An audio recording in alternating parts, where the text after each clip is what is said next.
Mendapati remaja Desa Taman Sari yang sedang berolahraga fisik di lapangan Desa Taman Sari dalam rangka pelatihan guna pendaftaran anggota TNI, anggota Satgas memberi motivasi untuk tetap bersemangat meraih cita-cita.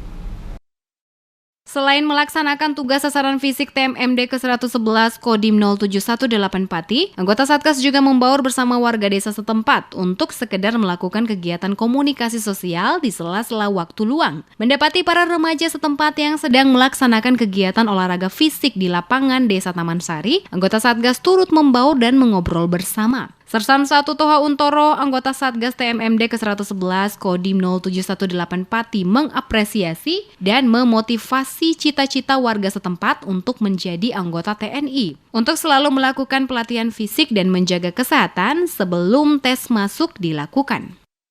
Tadi saya melihat anak-anak remaja baru melaksanakan jogging di sini. Saya memberikan motivasi untuk melaksanakan kegiatan fisik guna mendaftar ke anggota TNI.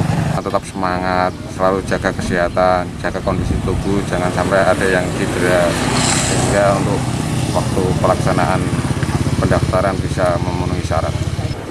Semoga apa yang menjadi cita-cita yang bisa terlaksana dan tercapai. Sersan 1 Toha Untoro berharap apa yang dicita-citakan para generasi muda dapat tercapai di kemudian hari.